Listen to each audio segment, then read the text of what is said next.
அனைவருக்கும் வணக்கம். ஓம் முருகா போற்றி, கந்தா போற்றி, கடம்பா போற்றி. இந்த வீடியோ பார்க்குற அனைவருக்கும் முருகன் அருள் பெறட்டும். நம்ம இன்றைக்கி வந்துட்டு ஒரு முக்கியமான ஒரு வீடியோ தான் பார்க்க போகிறோம். என்னென்னா வெற்றிலை தீபம், செவ்வாய்க்கிழமையில் ஏற்றக்கூடிய வெற்றிலை தீபம் பற்றி தான் நம்ம இந்த வீடியோவில் ஃபுல் அண்ட் ஃபுல் நம்ம தெளிவாக பார்க்க போகிறோம். இதை நீங்கள் ஃபஸ்ட் நம்ம சேனலுக்கு வரீங்களா, நம்ம சேனலில் ஷேர், லைக் அண்ட் சப்ஸ்கிரிப்ஷன் பண்ணிடுங்க. நீங்கள் பண்ணுற ஒவ்வொரு சப்ஸ்கிரிப்ஷனும் வந்துட்டு எங்களுக்கு மோட்டிவேட்டடாக இருக்கும். சரி வாங்க ஃப்ரெண்ட்ஸ், இப்போ வீடியோக்குள்ளே போயிடலாம்.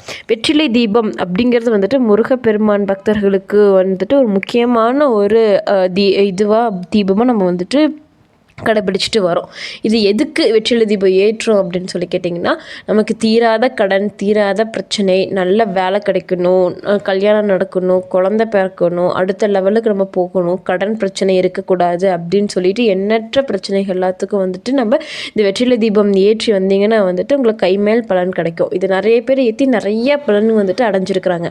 இது நம்ம எப்படி ஏற்றணும் அப்படின்னு சொல்லி நம்ம பார்க்கலாம் வாங்க. இப்போ அது எவ்வளோ நாளில் நீங்கள் எப்போ ஸ்டார்ட் பண்ணணும்னா, செவ்வாய்க்கிழமையில் வந்துட்டு வெற்றிலை தீபம் ஏற்றலாம். இல்லைன்னா முருகருக்கு உகுந்த நாளான கிருத்திகையில் வந்துட்டு இந்த வெற்றிலை தீபம் ஏற்றலாம். இதை வந்துட்டு நீங்கள் 9 வாரங்கள் ஏற்றணும். செவ்வாய்க்கிழமை நீங்கள் ஏற்றுனீங்கன்னா 9 செவ்வாய்க்கிழமை ஏற்றணும். கிருத்திகையில் ஏற்றுனீங்கன்னா 9 கிருத்திகை வந்துட்டு நீங்கள் இந்த வெற்றிலை தீபம் வந்துட்டு ஏற்றணும். இது எப்போ ஏற்றணும் அப்படின்னு சொல்லி கேட்டிங்கன்னா, பிரம்ம முகூர்த்தம் காலையில் ஏற்றினா ரொம்ப விசேஷமானது. இல்லைன்னா செவ்வாய் ஹோரைன்னு சொல்லுவாங்க. செவ்வாய்க்கிழமையில் செவ்வாய் ஹோரை வந்துட்டு ரொம்ப ரொம்ப ரொம்ப நல்லது. அந்த செவ்வாய் ஹோரையில் வந்துட்டு நீங்கள் ஏற்றினீங்கன்னா ரொம்ப நல்லது. அது எப்போன்னு சொல்லி கேட்டிங்கன்னா, நீங்கள் கேலண்டர் பின்னாடி இருக்கும், அதில் நீங்கள் பார்த்துக்கிட்டிங்கன்னா அதில் தெரியும். மத்தியான நேரம் 12 to 2 மணி மாதிரி வரும். காலையில் 6 மணிலேருந்து 7 மணி வரைக்கும் வரும். நீங்கள் செவ்வாய் ஹோரையில் ஏற்றினீங்கன்னா ரொம்ப ரொம்ப விசேஷமானது. சரி வாங்க இப்போ நம்ம வீடியோக்குள்ளே போயிடலாம். ஃபஸ்ட்டு இப்போது இந்த கோலம் மாதிரி போட்டிருக்க ஸ்டார் கோலம், இதை வந்துட்டு சத்கோண கோலம்னு சொல்லுவாங்க.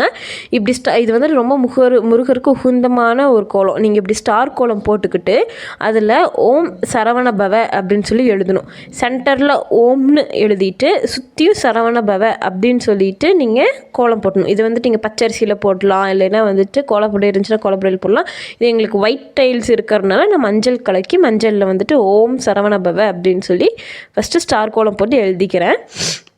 அதுக்கப்புறம் அந்த ஒவ்வொரு இதுக்கும் ஸ்டாருக்கு வந்துட்டு மஞ்சள் குங்குமம் வச்சுட்டு அந்த ஓம் அப்படிங்க இருக்கும், நான் மஞ்சள் குங்குமம் வச்சுக்கிறேன். அதுக்கப்புறம் வந்துட்டு நீங்கள் ஒரு பிளேட், இந்த மாதிரி ஒரு பிளேட் எடுத்து அதுலேயும் வந்துட்டு நீங்கள் மஞ்சள் குங்குமம் தடவி இது நீங்கள் விளக்கேற்றலாம். இது நீங்கள் எவ்வளோ வெற்றிலை ஏற்றணும்னா 6 வெற்றிலை வந்துட்டு நல்ல வெற்றிலையாக எந்த அழுக்குப்படாமல் இல்லை ஓட்டையாகாத 6 வெற்றிலை வந்துட்டு நீங்கள் எடுத்துக்கணும். அதில் வந்துட்டு நீங்கள் காம்பு கிள்ளிடணும். காம்பில் வந்துட்டு மூதேவி இருக்கிறாங்க அப்படின்னு சொல்லுவாங்க. அதனால் அந்த காம்பை வந்துட்டு நீங்கள் கிள்ளிட்டு தான் நீங்கள் விளக்கு ஏற்றணும். 6 வெற்றிலை எடுத்துக்கோங்க. அப்புறம் ஒரு அகல் விளக்கு எடுத்துக்கோங்க. அந்த அகல் விளக்குலையும் வச்சு நீங்கள் வெற்றிலை தீபம் ஏற்றலாம். இல்லைன்னா உங்களுக்கு வெள்ளி விளக்கு அந்த மாதிரி விளக்கு இருந்தால் நீங்கள் வெற்றிலை தீபம் ஏற்றலாம். ஸோ இப்படி ஒரு பிளேட் எடுத்துகிட்டு அதில் சுற்றியும் வந்துட்டு மஞ்சள் குங்குமம் வந்துட்டு நீங்கள் வச்சுக்கோங்க. மஞ்சள் குங்குமம் இட்டுட்டு பிளேட் ஃபுல்லாக மஞ்சள் குங்குமம் வச்சுட்டு அந்த இது விளக்குக்கும் மஞ்சள் குங்குமம் வந்து வச்சுக்கணும். மஞ்சள் குங்குமத்தில் தான் வந்துட்டு லக்ஷ்மி தேவி வந்துட்டு வாசம் வருவாங்கன்னு சொல்லுவாங்க. அதுக்கப்புறம் அந்த வெற்றிலை இருக்கு இல்லைங்களா, அந்த வெற்றிலையில் அந்த பின்னாடி சைடு இருக்கு இல்லைங்களா, அதில் வந்துட்டு மஞ்சள் குங்குமம் வச்சுக்கணும். அதுக்கு அந்த ப்ராடாக இருக்கிற சைடில் மஞ்சள் குங்குமம் வச்சுக்கிட்டு 6 வெற்றிலை, அந்த 6 வெற்றிலையில் நீங்கள் மஞ்சள் குங்குமம் வச்சுக்கணும். இந்த வெற்றிலை தீபம் வந்துட்டு ஏற்றுறது வந்துட்டு அவ்வளோ விசேஷமானதுங்க.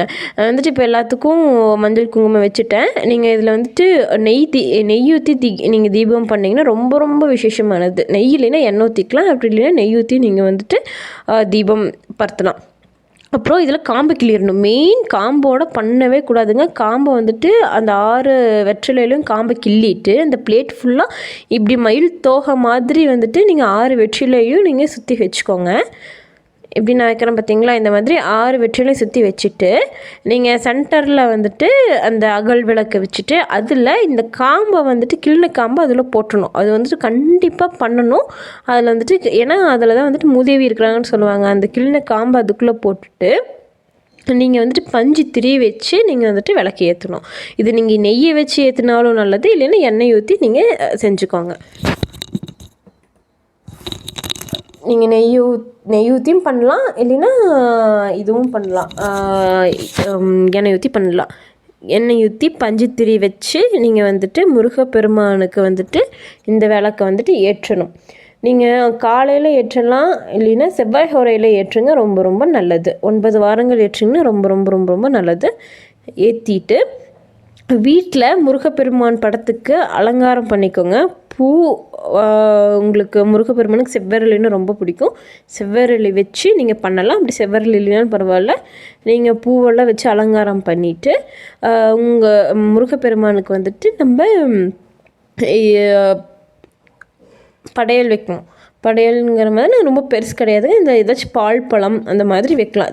முருகப்பெருமானுக்கு சக்கரை பொங்கல்லாம் ரொம்ப பிடிக்கும். சக்கரை பொங்கல் உங்களால் செய்ய முடிச்சா சக்கரை பொங்கல் பண்ணலாம். இல்லைன்னா ஏதாச்சும் ஃப்ரூட்ஸ், ட்ரை ஃப்ரூட்ஸ் அந்த மாதிரி இருந்துச்சுன்னா அந்த மாதிரி நீங்கள் வந்துட்டு முருகப்பெருமானுக்கு வைக்கலாம். இப்படின்னா ஒரு ஒயிட் கிளாத் வச்சுட்டு நீங்கள் பூஜை அறையிலும் வைக்கலாம். இல்லைன்னா உங்கள் வீட்டில் எந்த இடத்துல உங்களுக்கு கன்வீனியண்ட்டாக பண்ண முடியுமோ அந்த இடத்துல நீங்கள் பண்ணலாம்.